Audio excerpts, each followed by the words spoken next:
અર્જુન તારી હારે યુદ્ધ નહીં કરું. કેમ? તો કહે છે કે તું મારાથી ઉંમરમાં બહુ નાનો છે.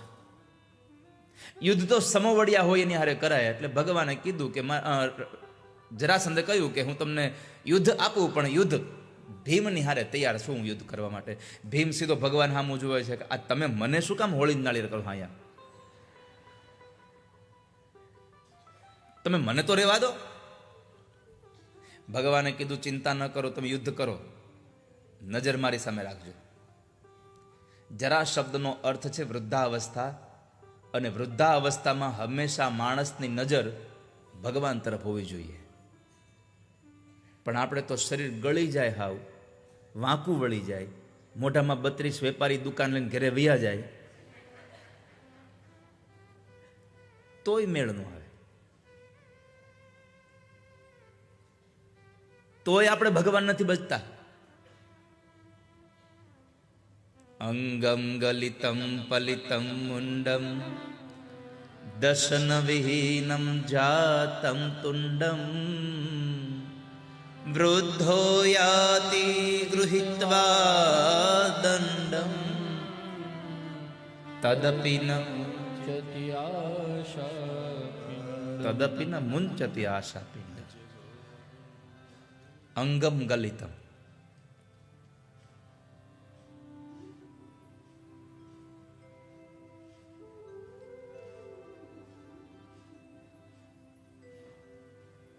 અંગ ગળી ગયું હોય.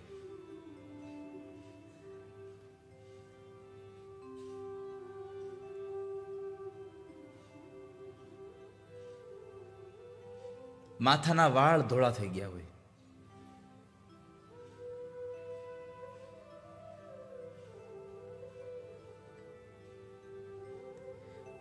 હાથમાં લાકડીના ટેકા વગર ચલાતું ન હોય. વૃદ્ધો યાતિ ગૃહીત્વા દંડમ. અને છતાંય તદપિ ન મુંચતિ આશા પિંડમ. માણસ આશા ન છોડી શકે, માણસ અપેક્ષા ન છોડી શકે. ભગવાન આદિ શંકરાચાર્ય મહારાજ કહે છે કે માણસ ભગવાનને ભજ ગોવિંદમ ભજ ગોવિંદમ ગોવિંદમ ભજ મૂઢમતે. હવે તારી જરા અવસ્થા, તારી વૃદ્ધાવસ્થા આવી, તું પ્રભુને ભજ.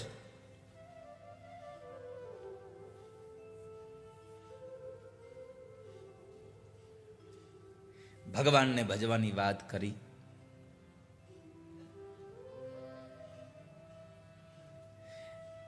જરાસંધે ભીમને કહ્યું એટલે ભીમે ભગવાનને કીધું. ભગવાને કીધું કે તું યુદ્ધ કર. અને એ યુદ્ધમાં ભગવાનના એક ઈશારા માત્રથી ભીમના હાથથી જરાસંધનો ઉદ્ધાર થાય છે. જરાસંધને મારી એનો મુગુટ લઈ એનું રાજ્ય એના દીકરા સહદેવને સોંપી દઈ અને ફરી પાછા આવ્યા. રાજસુ યજ્ઞ થયો.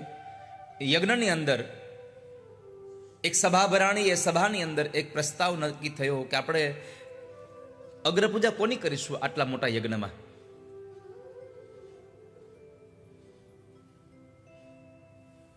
બહુ બધા દેવતાઓનું નામ આવ્યું, પણ જરાસંધના દીકરા સહદેવે કહ્યું કે તમે જો મારી વાત માનો અને તમને યોગ્ય લાગતું હોય તો આ સંસારમાં, આ યજ્ઞમાં અગ્રપૂજાને લાયક જો કોઈ હોય તો આપણા દ્વારિકાવાળા કૃષ્ણ છે, એની અગ્રપૂજા કરવી જોઈએ. બધાને આ વાત ગમી અને બધાને ગમે એ અમુકને નો જ ગમે, જે સ્પેશિયલ કેસમાં આવ્યા હોય. અહીંયા ભગવાને અમુકને આમ તમે જુઓ ને તો અમુકને કોટામાં જ નાખ્યા હોય કે તારું આ એક જ કામ છે આ ધરતી પર જઈને, શું જે સારું થતું હોય એનો વિરોધ કરવો. ઘણાને ખાલી વિરોધ કરવા હાટું જ ભગવાને જન્મ આપ્યો હોય. એને દુનિયામાં તમે જુઓ ગમે તેટલું સારું થાય એ એની નજરમાં ન આવે, જરા ખોટું થયું હોય એ નજરમાં આવે.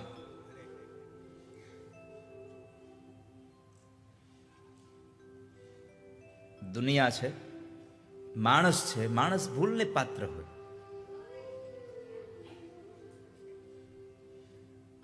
अगर गलती रुलाती है तो राह भी दिखाती है. मनुज गलती का पुतला है, अक्सर हो ही जाती है।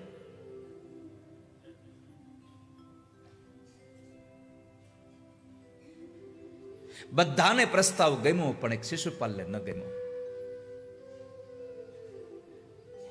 એણે એનો વિરોધ કર્યો કે ગોવાળિયાની અગર પૂજા નહીં થાય, ચોરની અગર પૂજા નહીં થાય, કોકની સ્ત્રીનું હરણ કરી જાય એની અગર પૂજા નહીં થાય. ભગવાનને ગાળો ભાંડે છે. યાદવો તૈયાર થયા એટલે ભગવાને યાદવોને બેસાડી દીધા, તમે રહેવા દો, મારો હિસાબ નક્કી છે એની સાથે. ભગવાને યાદ કરાવ્યું કે શિશુપાલ, મેં ફૈબાને વચન આપ્યું છે કે 100 ગાળ દેહે ત્યાં સુધી સહન કરીશ, પછી નહીં કરું.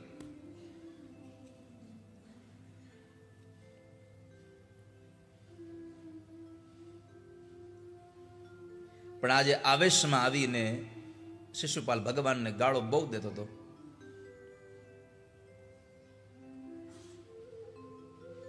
બહુ ભગવાનને ગાળો દીધી. 99 ગાળ થઈ, ભગવાને સાવધાન કર્યો. 100 ગાળ થઈ, ભગવાને ફરી સાવધાન કર્યો.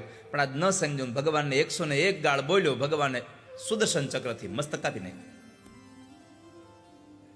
ભરી સભામાં સુદર્શનથી એનું મસ્તક કાપી નાખ્યું. શિશુપાલનો ભગવાને ઉદ્ધાર કર્યો. પછી યજ્ઞના દિવસોમાં સ્વયં પરમાત્મા પોતે સેવા કરે છે. હવે સાંભળજો વાલા વૈષ્ણવો, ભગવાન કૃષ્ણની કથા શું ઉપદેશ આપે આપણને. આ નવયુવાનો માટે અને જેની પાસે સંપત્તિ બહુ વધારે થઈ છે એના માટેનો આ સંદેશો છે. એને સાંભળવા લાયક છે.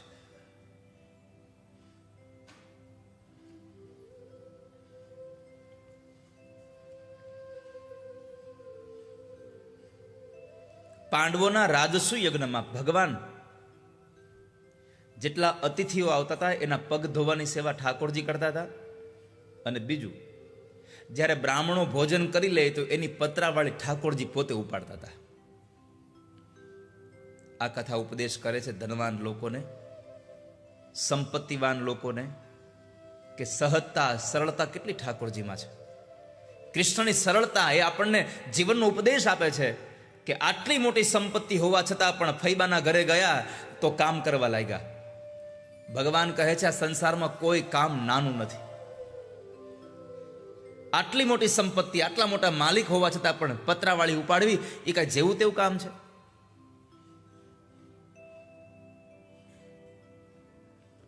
ભગવાને પતરાવાળી ઉપાડી, સૌ અતિથિઓના પગ ધોયા. કુરુક્ષેત્રના મેદાનમાં પરમાત્માએ પોતે અર્જુનનો રથ ચલાવી અને આપણને બતાવ્યું કે સંપત્તિ થઈ જાય તો છકી ન જવું જોઈએ, પણ સંબંધના નાતે, મિત્રતાના ભાવે તમારી બધી જ સંપત્તિને ભૂલીને પણ જે કરવું પડે તે કરવું જોઈએ. જુઓ મને જરા, મને એટલે યાને કૃષ્ણને ભગવાન કહે છે મને જુઓ કે આટલી દુનિયાનો માલિક હોવા છતાં પણ જ્યારે રથ હાંકવાનો વારો આવ્યો તો મેં અર્જુનનો રથ ચલાવી લીધો. મારો પોતાનો નહીં, અર્જુનનો રથ મેં ચલાવ્યો.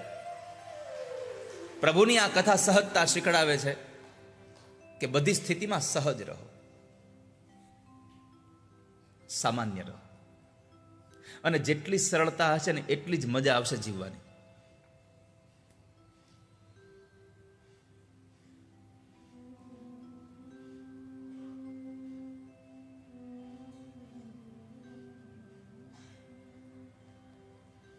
એટલી મજા આવશે.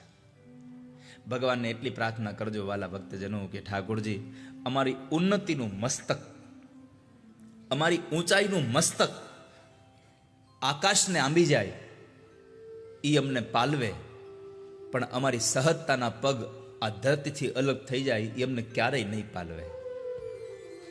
અમારી સરળતા ન છૂટી જાય. અને જેટલા સહજ રહો એટલા તમે સુખી થશો.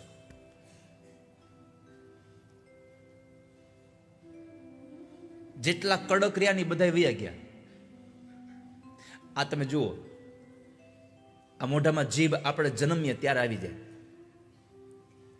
અને એના પછી એકાદ વર્ષે આ દાંત આવે, અને તોય નકર જીભ મોટી છે એ પેલા વહી જવી જોઈએ ને, પણ તોય જીભ નથી જાતી.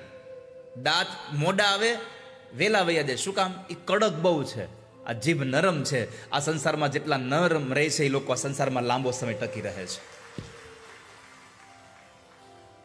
માટે નમ્ર બનીએ, નરમ થઈએ. આ કથાઓના માધ્યમથી આ સંદેશાઓ આપણને મળે છે કે આપણે આવું જીવન જીવવાનું છે, આપણે આમ રહેવાનું છે.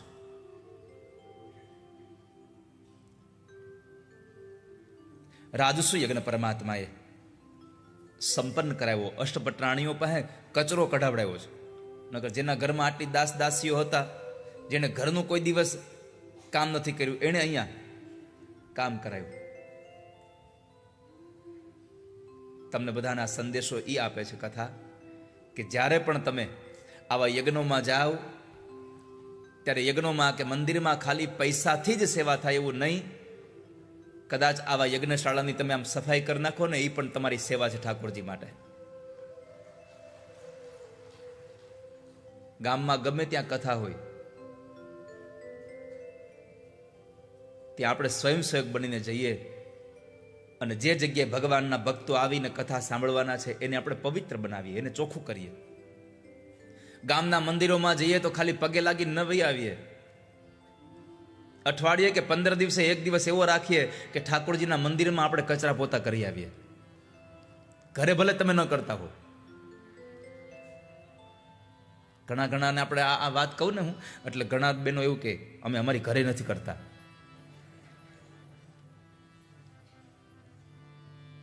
પણ સૌથી વધારે મજા ત્યારે આવે જ્યારે ઓલા કામવાળા ન આવે ને તઈ જે જોવાની મજા આવે.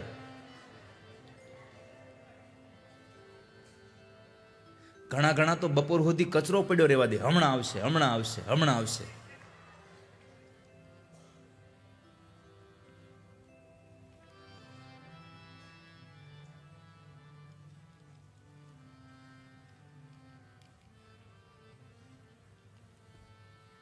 પરમાત્માએ રાજસુ યજ્ઞ સંપન્ન કરાવી. દ્વારકા ગયા તો શાલ્વએ ચડાઈ કરી હતી. ભગવાને શાલ્વનો ઉદ્ધાર કર્યો. શાલ્વના મરવાના સમાચાર સાંભળી દંતવક્ર અને વિદુરથ આવે છે. પરમાત્માએ દંતવક્ર અને વિદુરથને માર્યા એટલે શિશુપાલ અને દંતવક્ર બે મરાયા. એટલે જય અને વિજયનો ત્રીજો જન્મ અહીંયા સમાપન થયો અને ભગવાનના ધામમાં ગયા ફરી પાછા. આવી દિવ્ય કથાઓ સુખદેવજી ભગવાન રાજા પરીક્ષિતને સંભળાવતા હતા. અને એ સંભળાવતા પરીક્ષિતે પ્રશ્ન કર્યો કે હે બાપજી, મેં સાંભળ્યું હતું કે ભગવાનને કોઈ મિત્ર હતા. હા, તો મને સંભળાવો ને ભગવાનની સખ્ય ભક્તિ કેવી હતી, પ્રભુને મિત્રતાનો ભાવ કેવો હતો. અમારે સાંભળવું છે.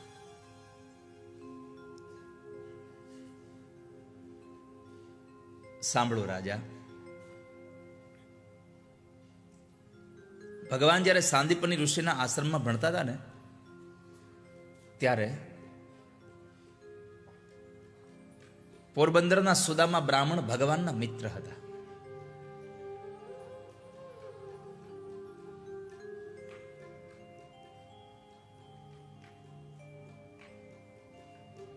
સુદામા ગામને કહેતા ફરે કે કૃષ્ણ મારા મિત્ર છે, કૃષ્ણ મારા મિત્ર છે, તો બહુ પ્રભાવ ન પડે.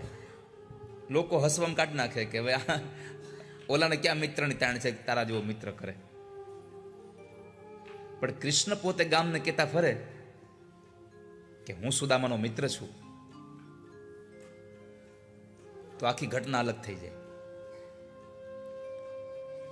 પરમાત્મા પોતે કહે છે કે હું કૃષ્ણનો મિત્ર છું. કૃષ્ણસ્યાસિત સખા કશ્ચિદ બ્રાહ્મણો બ્રહ્મવિત્તમ.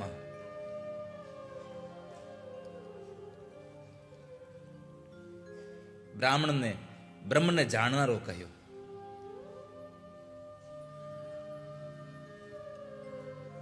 સુદામા માટે વિશેષણો લગાડ્યા છે. વિરક્તો ઇન્દ્રિયાર્થેશ પ્રશાંતાત્મા જીતેન્દ્રિય. પ્રશાંત શબ્દ સુદામા માટે એટલા માટે વાપર્યો કે સુદામા ક્યારેય અશાંત બનતા જ નથી. ક્યારેય પણ અશાંત ન થયા. કેમ? ગમે તેવી સ્થિતિ આવે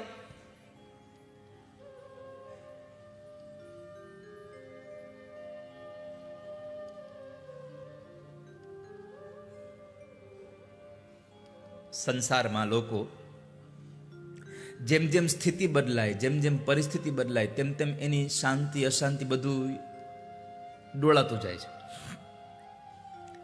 પણ જેના ઘરમાં જમવા માટે જુવાર નથી, પહેરવા માટે પૂરા કપડાં નથી, રહેવા માટે સારું મકાન નથી, અને છતાંય ખુશીથી જીવન જીવે છે. કેમ? એ માણસની સ્થિતિ એને પૈસો કે સંપત્તિ કાંઈ એના ઉપર અસર જ નથી કરતી. ગરીબ સુદામાની કથા છે, આપણે એવું સાંભળ્યું છે. પણ વાલા વૈષ્ણવો, આ સંસારમાં ધનવાન કોઈ હોય તો સુદામા છે. કારણ આપણી પાસે આટલી સંપત્તિ હોવા છતાં ભગવાન પાસે માંગ્યા વગર નથી રહી શકતા. હજી અમને ધંધામાં આમ દેજો તેમ દેજો.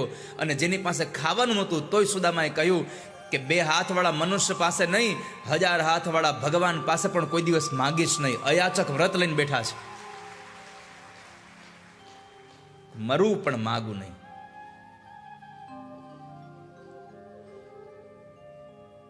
એમાં એક વખત સુશીલાજી એના પત્નીએ કહ્યું, સાંભળ્યું, તમને યાદ છે તમે મને એકવાર વાત કરતા હતા કે દ્વારિકાવાળા કોઈ તમારા મિત્ર હતા? અરે હા, કૃષ્ણ મારા મિત્ર છે, અમે બેઉ સાથે ભણતા હતા સાંદીપણીને ત્યાં.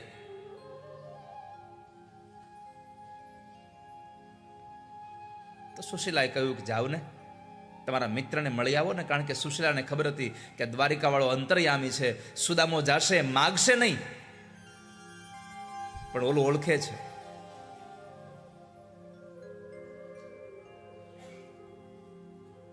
અને ઓળખી જશે ને ઘણું બધું આપશે. સુદામાને કહ્યું તમે જાઓ મળી આવો તમારા મિત્રને. સુદામા કહે છે, સુશીલા, તમને તો ખબર છે કે હું મરું પણ ક્યારેય માગું નહીં.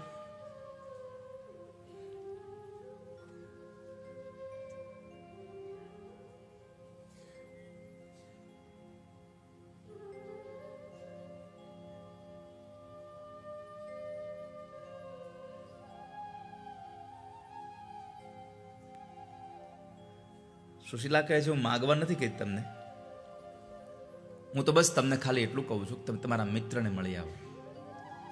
સુદામા કહે છે કે સાંભળો સુશીલા, મિત્રના ઘરે જવું હોય તો ખાલી હાથે ન જવાય, કંઈક લઈને જવું જોઈએ.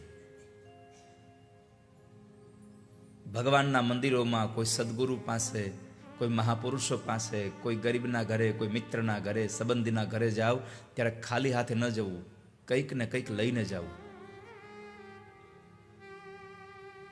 ઘરમાં તો કાંઈ છે નહીં, શું લઈ જઈએ? સુશીલાજી પડોશમાંથી પૌવા માગી લેવા, પોટલી બનાવી સુદામાને આપી. પણ સુદામાને જરા સંકોચ લાગતો હતો કે આ પૌવા કૃષ્ણને દેવાના છે મારે. એટલે સુશીલા સામેથી પોતાના પતિને કહે છે કે સાંભળો, આ પૌવા દેવામાં તમને શરમ આવતી હોય તો કહેજો, આ તારી ભાભી તારા માટે કંઈક મોકલાવ્યું છે. સુદામાજી જાય છે. તમે સૌ કથાથી વાકેફ છો કે રસ્તામાં સૂઈ જાય અને પછી ગરુડજી એને ત્યાં પહોંચાડે, પછી દરવાજા ઉપર દ્વારપાળો રોકે.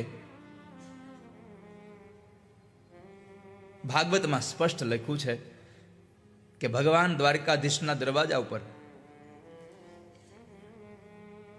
એવા કોઈ દ્વારપાળો નહોતા કે જે બ્રાહ્મણોને અને સ્ત્રીઓને અંદર જતા રોકી શકે. બ્રાહ્મણો અને સ્ત્રીઓ જ્યારે પણ ભગવાનને મળવા ઈચ્છે ત્યારે મળી શકતા હતા. પણ અહીંયા શ્રોતાઓને ખૂબ આનંદદાયક કથા બને એટલા માટે દ્વારપાળો સુદામાને રોકે છે, ઉભા રહો.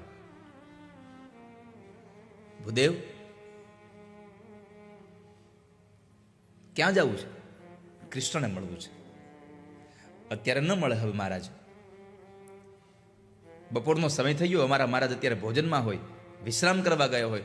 તમને ભૂખ લાગી હોય તો જમાડી દઈએ, વસ્ત્ર જોતા હોય તો પહેરવાના કપડાં આપી દઈએ, કઈ સંપત્તિ જોતા? ના, કઈ જોતું નથી. મારે કૃષ્ણને મળવું છે, હું એનો મિત્ર છું.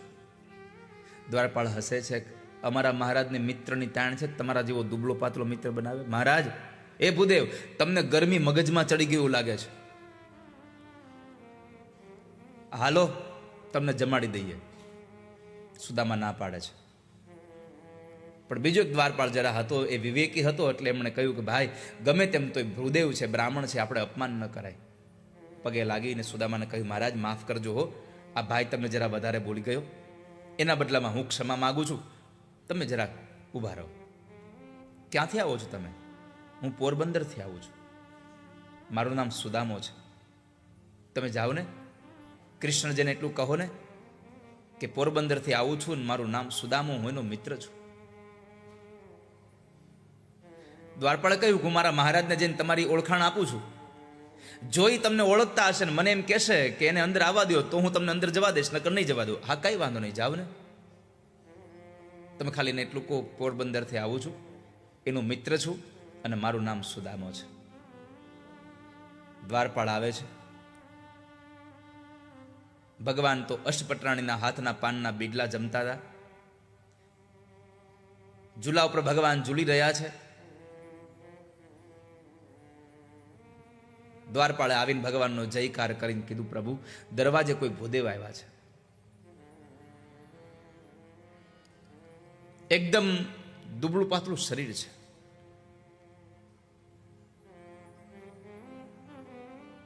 ફાટા તૂટા વસ્ત્રો પહેર્યા છે. આંખો ઊંડી ઉતરી ગઈ છે. આંખોમાં પાણી ભર્યા છે. ઘણા દિવસથી ભોજન ન કર્યા હોય એવું લાગે છે. ભગવાને કીધું કે તમે મને પૂછવા શું કામ આવો છો? જાઓ, એ બ્રાહ્મણને જે કાંઈ જોતું આપી દો તમે. મહારાજ ક્ષમા કરો, અમે એને આપવાની વાત કરી પણ એ કાંઈ જ લેવાની ના પાડે છે. એને ભોજન નથી કરવું, એને વસ્ત્ર ન જોઈતા, એને કાંઈ દાન નથી જોઈતું. એ એક જ વાત કરે છે, મારે કૃષ્ણને મળવું છે, કૃષ્ણને મળવું છે, કૃષ્ણને મળવું છે. હું કૃષ્ણ, હું કનૈયાનો મિત્ર છું. ભગવાનના કાન ચીન કે મારો મિત્ર? હા, તમારા મિત્ર છે. એમ કેવડાવે છે કે તમે જઈને કહો ને કૃષ્ણને કે હું પોરબંદરથી આવું છું અને મારું નામ સુદામો છે. ભગવાને સુદામો નામ સાંભળ્યું.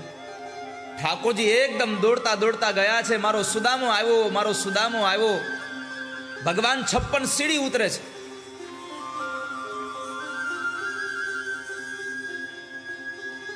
જેવા ઠાકોરજી દોડતા દોડતા ગયા, અષ્ટપટરાણીઓ વિચાર કરે કે આવો મિત્ર હજી સુધીમાં જોયો નથી, ઝરૂખામાંથી જોવે છે. તો ઠાકોરજી નીચે ગયા, દરવાજા ઉપર જઈ અને સુદામાને પોતાની બાથમાં ભીડી અને ભગવાન ગોળ ગોળ ઘુમાવે છે. સુદામા, ક્યાં હતો અત્યાર સુધી તું? તને તારા કનૈયાની યાદ ના આવી?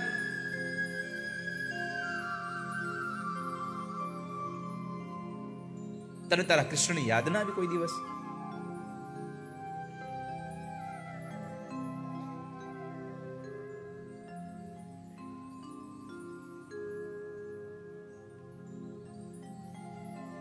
સુદામાની આંખો પાણીથી ભરાઈ ગઈ છે. કેવલ પ્રભુને જોયા કરે છે. ભગવાનની આંખોમાં પણ આંસુ આવ્યા. ઠાકોરજી પણ સુદામાને જોયા કરે છે. સાંદીપની ઋષિના આશ્રમમાંથી જુદા પડ્યા પછી આજ પહેલી વાર મળ્યા છે બે.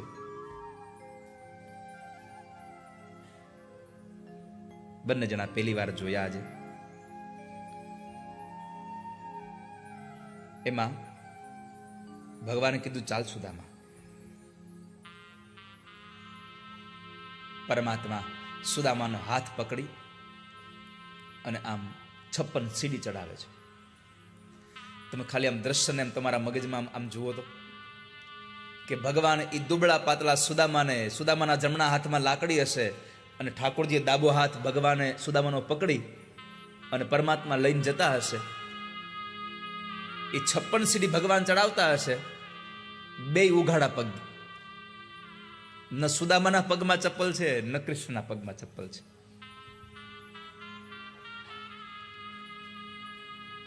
ન સુદામાના અંગ ઉપર વસ્ત્ર છે, ન કનૈયાના અંગ ઉપર વસ્ત્ર છે.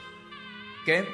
ભગવાને જ્યારે સુદામા નામ સાંભળ્યું ને તો ભગવાન પગમાં પગરખા પહેરવા ઉભા ન રહ્યા અને ભગવાન દોડતા દોડતા આવતા હતા અને એ 56 સીડીમાં પરમાત્માનું ઉતરીએ પડી ગયું. ભગવાન એ ઉતરીને લેવા પણ ન ગયા. જ્યારે વળતા બે જણા આવે છે ત્યારે બેયના અંગ ઉઘાડા છે, બેયના પગે ઉઘાડા છે. પહેલો સંદેશો આ કથાનો વાલા વૈષ્ણવો. સુદામા મળવા માટે ભગવાનને જાય, ચાલતા ચાલતા જાય છે. પણ તમે ચાલતા ચાલતા જશો અને કૃષ્ણને ખબર પડશે તો એ ચાલતો ચાલતો નહીં આવે, એ તમને મળવા દોડીને આવશે. તમે ખાલી કેવળ કૃષ્ણ તરફ તમારા પગલા ચાલુ કરી દો. તમે કેવલ પ્રભુ તરફ ચાલવાનું શરૂ કરો, પછી દોડીને આવવાની જવાબદારી એની છે. એ દોડીને આવશે. પ્રભુ દોડીને આવ્યા છે. ભગવાન આવ્યા હતા, ભગવાન લઈ ગયા સુદામાને. પરમાત્મા પોતાના સિંહાસન ઉપર બેહારે સુદામાને, બેસ જા સુદામા અહીંયા. સુદામા ના પાડે છે, ના ના ના, અહીંયા નહીં, અહીંયા નહીં, હું અહીં બેસો, તમે બેસ જાઓ. ભગવાને કીધું ના, અહીંયા જ બેસ જાઓ. કૃષ્ણની આ વાતમાંથી કેટલો મોટો સંદેશો મળે આપણને, કે આપણી પાસે કોઈ આવે તો આપણે શું આપીએ? આપણી પાસે જે છે એમાંથી થોડું ઘણું આપીએ.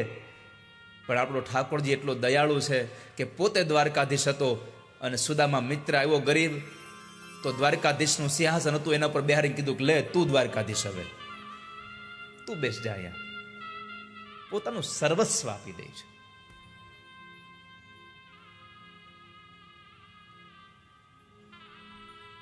પ્રભુએ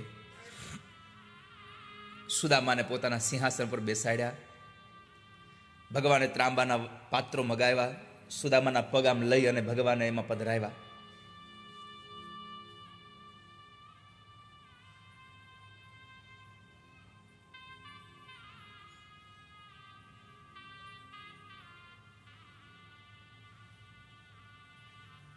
ભગવાન ત્રાંબાના પાત્રોના એ કળશમાંથી પાણી લઈ અને અભિષેક કરવા માટે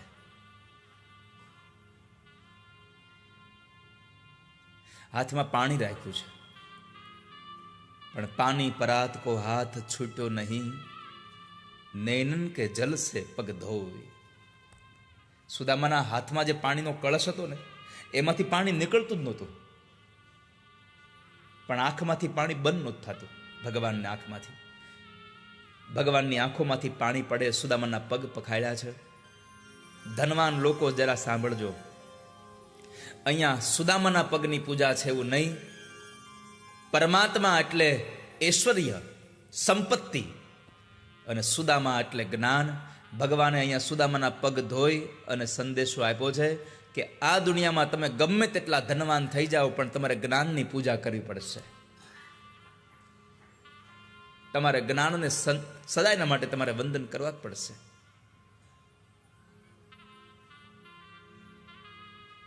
ભગવાને પગ ધોયા અને પગમાં કાંટા ને કાંકરા હતા. એમાં એક કાંટો ઊંડો ખૂંચેલો, પરમાત્માએ દાંત વડે કાંટો ખેંચ્યો.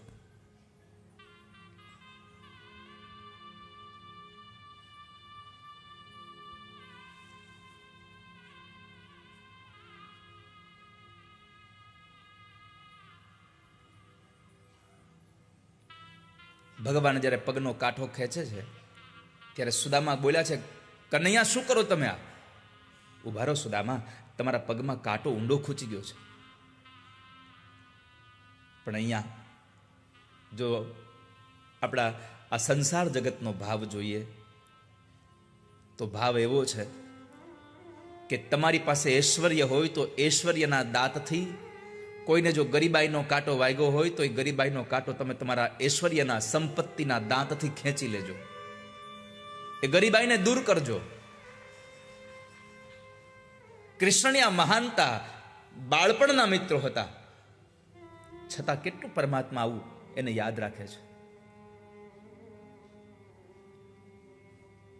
કૃષ્ણનો એક આ સંદેશો જીવનમાં આપણને એક શીખડાવે છે કે તમે અત્યારે શું છો ને એ તો યાદ રાખજો જ, પણ તમે કેવી રીતે આ બન્યા છો, અને એ તમને આ જે વ્યક્તિ તમે છો એ વ્યક્તિ બનાવવા માટે જેટલા લોકોનો તમને સાથ સહકાર છે એને કોઈ દી ભૂલી જતા નહીં જિંદગીમાં.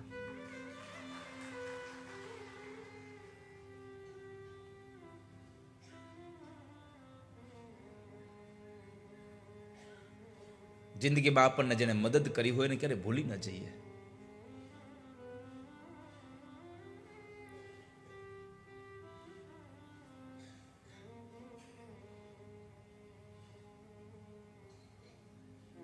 નહીં તો આપણને મદદ કરનારને આપણે ભૂલી જઈએ છીએ સાહેબ. ક્યારે ભૂલશો નહીં.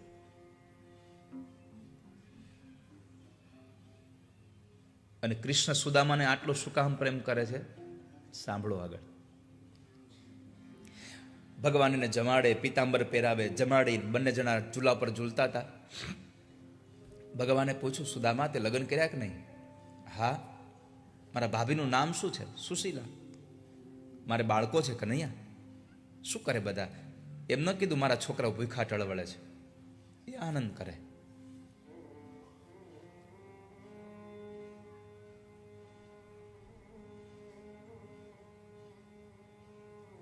એ આનંદ કરે છે. તું ધંધો શું કરે છે? ત્રિકાળ સંધ્યા કરું, બાકીના સમયમાં ભજન કરું. આમાં અમારા બધાનું ગુજરાન ચાલી જાય છે. પછી સુદામાએ પૂછ્યું કે હે કનૈયા, બધું મને પૂછો છો, તમે તો કયો તમે લગ્ન કર્યા કે નહીં? ભગવાન કે હા હા સુદામા, મેં લગ્ન કર્યા. તો તમારા ઘરવાળા ક્યાં છે? ભગવાને કીધું આ ઉભા બધાય. સુદામાએ ગણીને કીધું આ તો 8 છે. હા, અમારી અષ્ટપટાણીઓ છે સુદામા. સુદામા અતિ આનંદ પામ્યા અને કહ્યું, આટલો આ વૈભવ છે એટલે બધાને પૂરું થાય છે. પણ સુદામાએ ભગવાનને સંબોધીને એક વાક્ય કહ્યું, કનૈયા એક વાત કહું, આ તમારો બધો જ આ વૈભવ જોઈને મને એમ થાય છે કે તમને ગુરુની સેવાનું ફળ મળ્યું છે. ગુરુ સેવાથી સિદ્ધિ પમાય છે. ભગવાને પણ સ્વીકાર્યું, હા આ મને ગુરુની સેવાનું ફળ છે.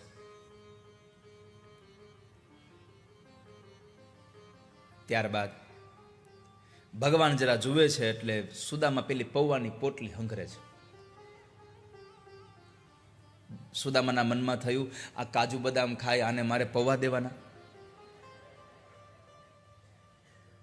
આ તો ડ્રાયફ્રૂટ વાળો છે, આને કાચા પૌવા દેવાના? ભગવાને સામેથી પૂછ્યું કે આ શું લાવ્યો છે? એક કઈ તમારા કઈ એવું એમાં તમારા માટે કઈ નથી કૃષ્ણ. આવું સુદામાએ બચાવ કર્યો. પણ ભગવાન તો જાણતા હતા, તન કી જાને મન કી જાને, જાને ચિત્ત કી ચોરી. इसके आगे क्या छिपाना, जिसके हाथ में जीवन की दोरी. તમે કૃષ્ણથી કઈ છુપાવી નહીં શકો, પ્રભુથી નહીં છુપાવી શકો ક્યારેય કશું. તમારા મનમાં પણ કોઈ ખરાબ વિચાર ચાલતો હશે તો યાદ રાખજો, તમારા મનનો ખરાબ વિચાર પણ આપણા કૃષ્ણને ખબર હશે. એટલે સાવધાન રહેજો.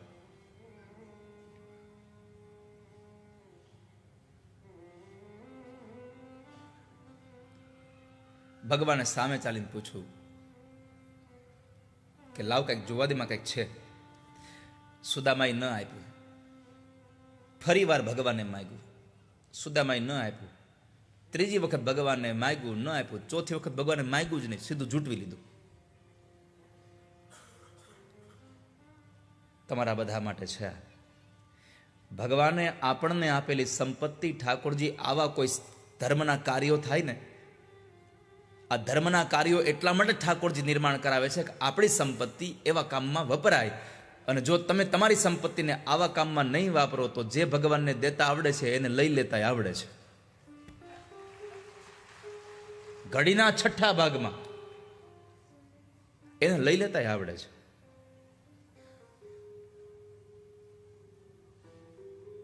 આપણી સંપત્તિ પ્રભુ માટે વપરાય, આપણી સંપદા ઠાકોરજી માટે વપરાય.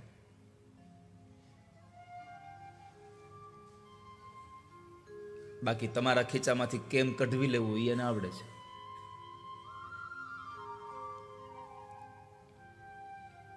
એક લોભીઓ તો હાવ 1 રૂપિયાનો સિક્કો આરતી નો નાખે, અને એક દિવસ બરાબર એ આમ કથામાં ગયો ને આરતી આવી, થાળી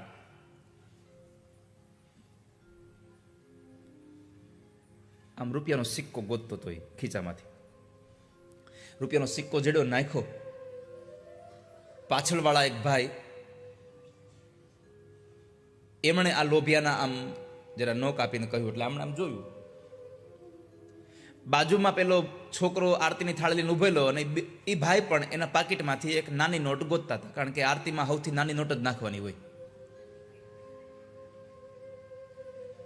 1 રૂપિયાનો સિક્કો નાખીએ, મંદિરમાં 11 રૂપિયા ડોનેશન બોક્સમાં નાખીએ અને પછી ભગવાનને કહીએ, હે ભગવાન મારી દીકરી માટે સારું મૃત્યુ આપજો. 11માં કેવો મળે?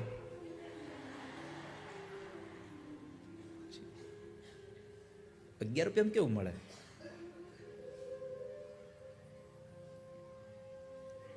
તો ઓલો નાની નોટ ગોતતો હતો.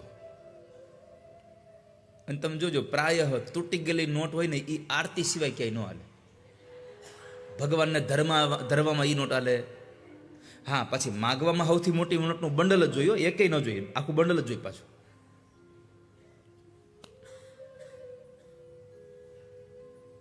ભગવાન દયાળુ એટલા છે, તમારી પાસેથી ફાટેલી નોટ લઈ લે અને સારી નોટ આપે.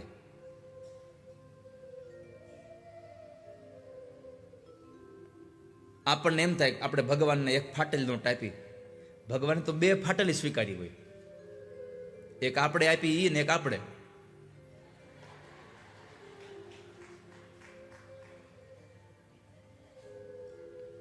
પરમાત્માએ તો બરાબર ઓલો છોકરો જે અહીંયા આરતીને લઈને ઉભો હતો, ત્યાં પાછળવાળા ભાઈ આ લોભિયાને જરા કીધું કે આલ્યો ભાઈ પૈસા. એને 500 નોટ અંબાવી. એટલે જે લોભી હતો એને એમ કે આ ભાઈને આરતી આમ દૂર લાગે છે એટલે નાખવાની છે, એને આરતી નાખી. ઓલો છોકરો આરતી લઈને દીયો ગયો. પછી ઓલા ભાઈએ પાછળથી કીધું કે હે ભાઈ, તમે બધી જગ્યાએ આરતીમાં 500 રૂપિયા નાખો? તો કે ના ના, મેં તો રૂપિયો નાખ્યો ભાઈ, 500 નો નાખાય ને આપણે તો કે તમે હમણાં નાખ્યા તો ખરા 500. એ કે તો તમે અંબાવ્યા એ નાખ્યા ને. એ કે મેં તમને અંબાવ્યા હતા, તમે પૈસા કાઢતા હતા, તે 500 નોટ પડી ગઈ હતી, એ તમને આપી, તમે એમાં નાખી દીધી. અને પછી જે મહાપ્રસાદ એને કડવો લાગ્યો છે. મારે તો હાસ્ય સાથે એટલું કહેવું છે કે તમે તમારી જાતે તમારા ખીચામાંથી નહીં કાઢો તો ઠાકોરજીને કઢાવી લેતા આવડે છે. એટલે જ્યારે આવા કામ થતા હોય ત્યારે આપણે એમાં જોડાઈ જઈએ. આપણે એમાં સાથે રહીએ.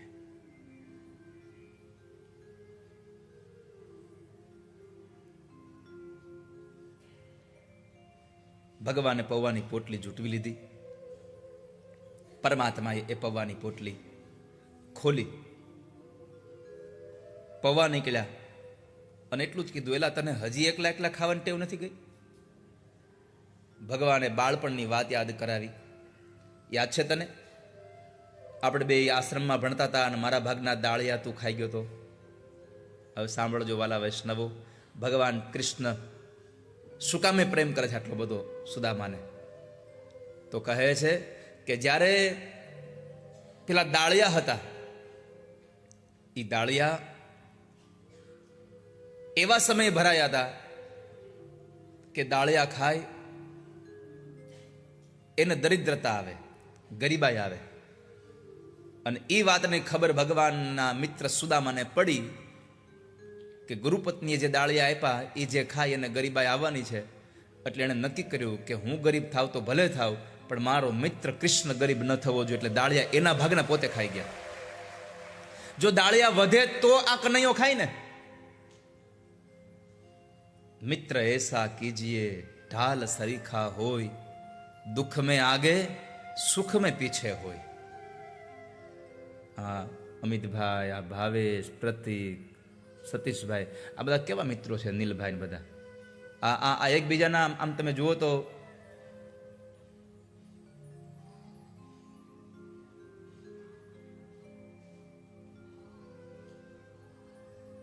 મિત્રતા એવી હોવી જોઈએ જ્યારે દુઃખમાં સાથે ઉભા હોઈએ.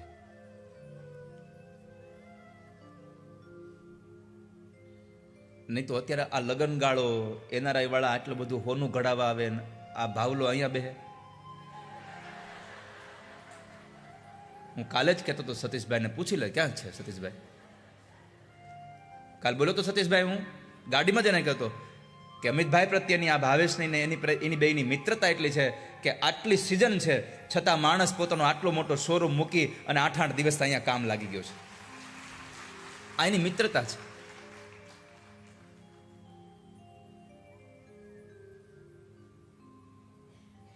ખોટું ન લગાડતો, હું તો તને પ્રેમથી ભાવ લોકોને બોલાવું છું. અમારો પ્રેમ છે આપ સૌ પ્રત્યેનો.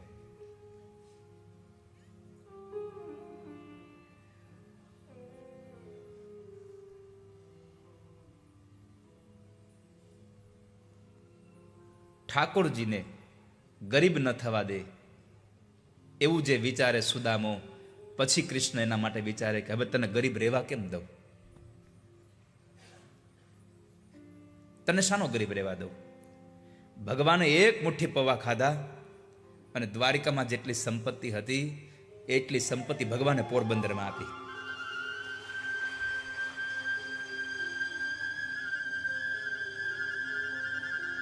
બીજી મુઠ્ઠી પૌવા ખાવા જાય, માં રૂકમણીએ ના પાડી કે ના પ્રભુ હવે રહેવા દો. સંપત્તિ આપવાના નથી પાડી, પણ કીધું પ્રભુ તમારું ઐશ્વર્ય જ એટલું છે કે તમારે કોઈને સંપત્તિ આપી હોય તો બીજી મુઠ્ઠી પૌવા ખાવાની જરૂર જ નથી, તમે એક મુઠ્ઠીમાં ધારો એટલું આપી શકો છો, રહેવા દો.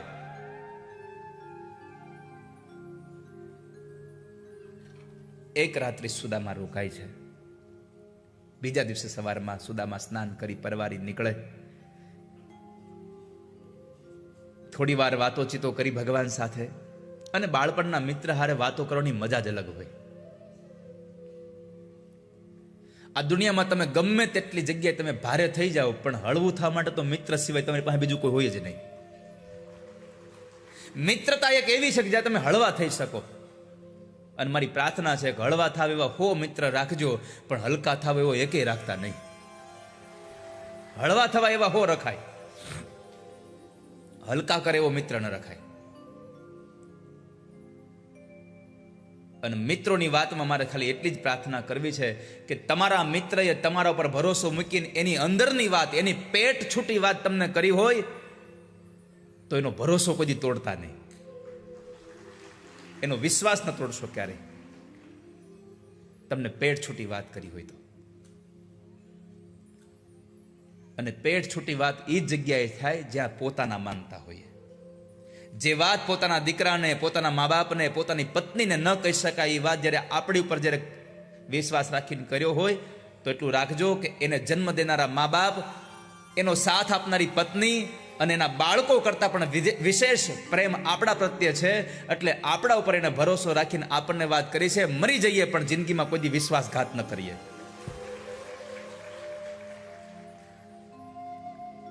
પણ દુનિયા સમય જ બરાબર દબાવે, અહીંયા દુખે છે. મિત્રતાને કલંક ન લગાડશો ક્યારે. બે જણા વાતો કરતા હતા અને પછી સુદામાએ કહ્યું તો કનૈયા હવે હું જાઉં હો. ભગવાન એટલું જ કીધું, બસ સુદામા જાવું છે, ભલે પણ પાછો આવજો, એમ ન કીધું રોકાઈ જા. ભગવાનની ઈચ્છા બહુ હતી કનૈયા કે સુદામો રોકાય, પણ ભગવાન નહોતા રોકતા. એની પાછળનું કારણ એ હતું, સુદામો અહીંયા પ્રેમથી જમી લેતો હતો અને પોરબંદરમાં સુશીલાએ મોઢામાં અનાજનો દાણો નહોતો નાખ્યો. હજી પતિવ્રતા નારી છે. ભાગવતમાં લખ્યું છે કે દ્વારિકામાં ઉભા રહીને કૃષ્ણએ પોરબંદરમાં રહેલી એ સુદામાના પત્ની સુશીલાને પ્રણામ કર્યા છે. ધન્ય છે પતિવ્રતા નારીને. પ્રભુ પ્રણામ કરે છે ને.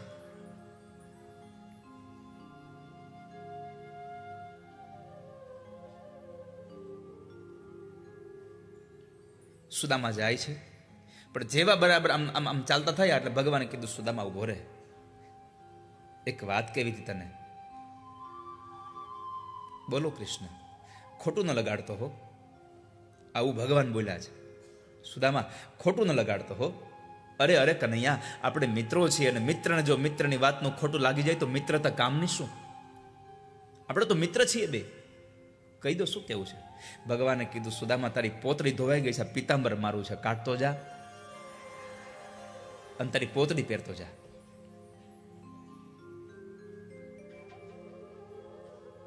સુદામાને ખબર હતી કે જો પિતાંબર માગું તો એક નહીં અઢળક આપી દે, પણ સુદામા પણ હામો હતો ને. બે હાથને મારા ફેલાવવું તો તારી ખુદાઈ દૂર નથી, પણ હું માગું અને તું મને આપે એ વાત મને મંજૂર નથી. બે હાથ મારા ફેલાવું તો તારી ખુદાઈ દૂર નથી કનૈયા, પણ હું માગું ને તું આપે તો એ વાત સુદામાને મંજૂર નથી. સુદામા એટલું જ કીધું, સારું થયું કનૈયા યાદ કરાવ્યું, હું તો તમને મળ્યો એમાં ભૂલી ગયો બધું. ઘરે આ પહેરીને ગયો તો મારું મન નકરું આમાં જ રહેત. સુદામા પોતડી પહેરવા ગયા, પિતાંબર કાઢવા ગયા. દાઉ દાદાએ કીધું કે પ્રભુ શું કરો છો આ તમે? પોરબંદરમાં આટલી સંપત્તિ આપીને હવે અહીંયા પિતાંબર કાઢવી લો છો? ભલે ન જાય, શું ફેર પડશે તમને? ભગવાને કીધું હજી પિતાંબર મોકલી દઉં? તમે પોરબંદર જો મોકલવાનું કહેતા હોય તો મોકલી દઉં, પણ મારો સુદામા પોતડી પહેરીને જશે અહીંથી પાછો. કેમ? તો કહે છે મારા સુદામાને અયાચક વ્રત છે, એ પોતડી પહેરીને આવ્યો તો ને પિતાંબર પહેરીને જાય તો પોરબંદરના લોકો એમ કહેશે કે નથી માગતો, એવું તો ખાલી કહે છે, બાકી આ દ્વારકા જઈને પિતાંબર માગી આવ્યો. અને મારા સુદામાને કોઈ માગણ કે હવે કૃષ્ણ ન સાંભળી શકે.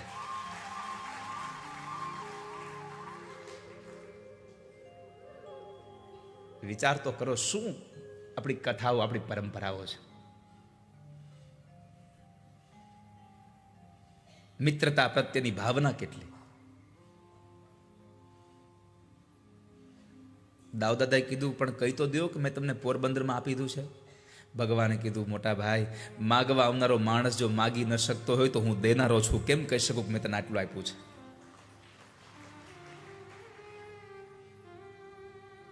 ઠીક છે. સુદામા આવે છે, ભગવાન એને હાથ પકડીને 56 સીડી ઉતારે છે. પણ જ્યારે સુદામા નીકળતા હતા ત્યારે ભગવાને અષ્ટપટ્રાણીને કીધું, જુઓ છો શું? પગે લાગી લો, આશીર્વાદ લઈ લો. અષ્ટપટ્રાણીઓએ ભગવાન કૃષ્ણના મિત્ર સુદામાના આશીર્વાદ લીધા છે બ્રાહ્મણ પાસેથી. 56 સીડી ભગવાન ઉતારે છે. આમ નીચે ભગવાનની નજર ગઈ તો રથ તૈયાર હતો, એટલે દાઉદાદા સામે જોયું ભગવાને, એટલે પૂછ્યું ઈશારામાં કે આ રથ? તો કે આના માટે. ના, ચાલીને જ જશે. આ તો સુદામા ચાલીને જ જશે. દાઉદાદાએ કીધું પણ આ તને રથમાં બેહીને આ દારૂક મૂકી આવે તારું હું બગડી જવાનું હતું, જવા દે ને હવે આમાં. ભગવાને કીધું ના મોટા ભાઈ, સુદામાને ચાલીને જવા દો. કેમ? તો કહે છે કે સુદામા જેવો પવિત્ર બ્રાહ્મણ એના ઉઘાડા પગે મારા દ્વારિકામાં ચાલશે તો મારી દ્વારિકાની ધરતી પાવન અને પવિત્ર બની જશે. હવે તમે ખાલી વિચારી શકો છો કે બ્રાહ્મણનું મહત્વ કેટલું છે આ સંસારમાં, કે જેનું નામ લેવાથી માણસ પવિત્ર થઈ જાય. એ દ્વારિકા વાળો એમ કહેતો હોય કે આ સુદામો મારા દ્વારિકામાં હાલશે તો મારી દ્વારિકા પવિત્ર થઈ જશે. કનૈયાનું નામ લઈએ ને આપણે પવિત્ર થઈએ, પણ કનૈયો જે દ્વારિકામાં રહે છે એ દ્વારિકામાં સુદામા ઉઘાડા પગે ચાલે ને દ્વારિકાની ધરતી પાવન થઈ જાય.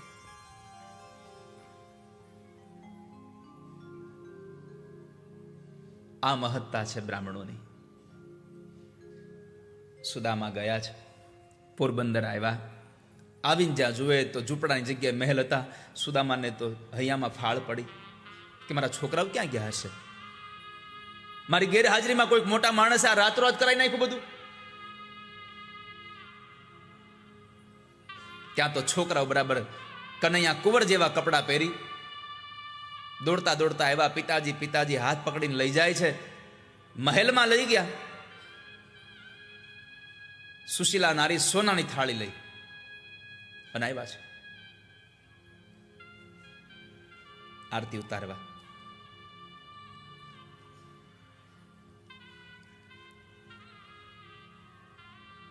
આરતી ન ઉતારવા દીધી સુદામાએ. આરતી પકડીને કીધું ભારો પેલા કહો આ બધું છે શું? આપણે તો ઝૂંપડાના હતા માણસો. આ મહેલ, આ સોનાની થાળી, આ તમારા અંગ ઉપર આટલી સારી સાડી, આ બધું શું છે? સુશીલા રડતા રડતા બોલ્યા છે કે તમે દ્વારિકા ગયા હતા ને? હા. તો દ્વારિકાવાળા તમારા મિત્ર કૃષ્ણએ આ બધું મોકલાવ્યું છે પતિદેવ. કૃષ્ણએ મોકલાવ્યું છે. એટલા શબ્દો સાંભળ્યા સુદામાની આંખમાંથી દડ દડ અશ્રુની ધારા વહી ગઈ. એટલું જ બોલ્યા, એ કનૈયા, દ્વારિકામાં પિતાંબર કઢવી લીધું ને પોરબંદરમાં આટલું બધું આપી દીધું મને. કૃષ્ણએ કરુણા કરી ને ભાગ્યની રેખા તો અક્ષય લક્ષ્મી ચિતરાય છે રે, જુઓ સુદામા જીરવારિકામાં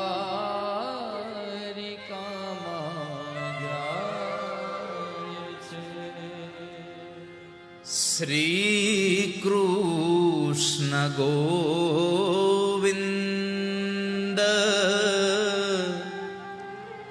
હરે મુરારે, હે નાથ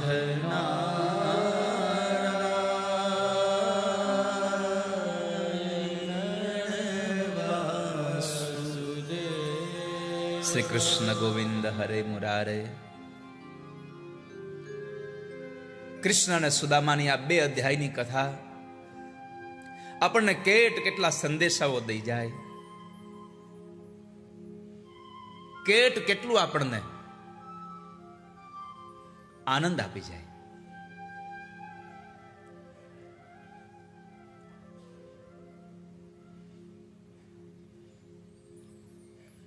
આપણે ખાલી સુદામાની કથા સાંભળી તો એમ આમાં હૈયું ભરાય આવે. તો જે દિવસે સુદામા અને કૃષ્ણ બેવ જણા આમ 56 સીડીએ ગોમતીના ઘાટે બે મળ્યા હશે, શું ઘટના હશે?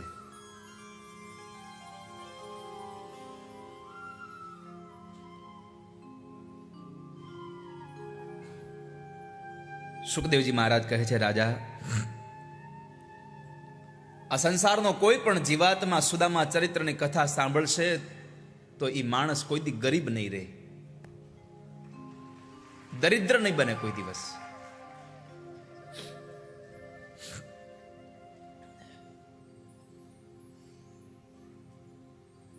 ત્યારબાદ સૂર્યગ્રહણના દિવસોમાં ભગવાન કૃષ્ણ દ્વારિકાથી પોતાના તમામ પરિવારજનોને સાથે લઈ અને કુરુક્ષેત્રના મેદાનમાં આવે છે.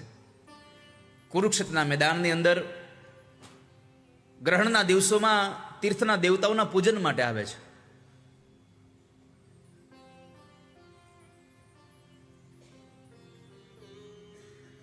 ત્યારે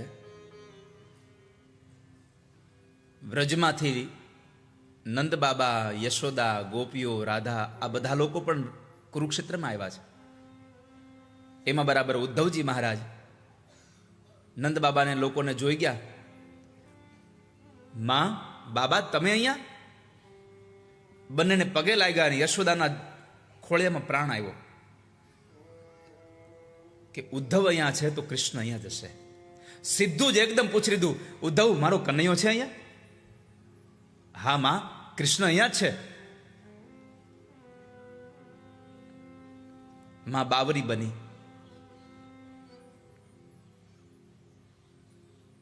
ભગવાનને મળવા માટે થઈને માં બાવરી બને છે. નંદ બાબાએ હાથ પકડ્યો, યશોદા આમ આટલા બધા અધીરા ન થાવ. એ કામમાં હોય, અત્યારે મોટા માણસ છે. બાબા ચાલો આપણે જઈએ, હું કૃષ્ણને સમાચાર આપું. નંદ બાબાએ કહ્યું, રહેવા દો ઉદ્ધવ, તમે અત્યારે કનૈયાને હેરાન ન કરો, એ તો કામમાં હોય એના, અમે મળી લેશું પછી એને. ઉદ્ધવની આંખો ભરીતી પાણીથી. બાબા તમને મળવાથી મોટું કોઈ કામ નથી કૃષ્ણ માટે હવે. ઉદ્ધવજી દોડતા દોડતા ભગવાનની રાવટીમાં ગયા. ભગવાન પોતાની છાવણીમાં સભા ભરીને બેઠા છે બધાની સાથે. ઠાકોરજી સંબોધન કરતા હતા બધાને. મધ્યમાં આવીને ઉદ્ધવે ભગવાનને રોક્યા, પ્રભુ ઉભા રહેજો, ક્ષમા કરજો, તમને વચ્ચેથી રોકું છું, પણ સમાચાર હતા. શું? આપણી રાવટીની નજીકમાં જ વ્રજમાંથી માં અને બાબા આવ્યા છે. માં અને બાબા આવ્યા છે શબ્દ સાંભળ્યા, સભા પડતી મૂકી દીધી અને ઠાકોરજી દોડ્યા છે. પ્રભુ દોડતા દોડતા ગયા છે. માં અને બાબાને વંદન કર્યા. માએ તો ભગવાનને પોતાની છાતી જ લગાડી દીધા સીધા. ભગવાનને ચુંબન કરે, ભગવાનના માથા પર હાથ ફેરવે, કનૈયાની હામું જોઈને યશોદા દળ દળ અશ્રુની ધારા સાથે રડે છે. ગોપીઓ બધી સ્તબ્ધ બની છે. નંદ બાબાની આંખો પણ સજળ બની છે. ભગવાન જ્યારે વ્રજથી ગયા પછી નંદ બાબા પણ એટલું જ રડતા હતા, પણ યશોદાની સામે નહીં. ગૌશાળામાં જઈ અને ખૂણામાં બેસીને રડી લે. અહીં હળવું થઈ જાય, ફરી પાછા આવે ઘરે અને યશોદાને સાંત્વના આપે.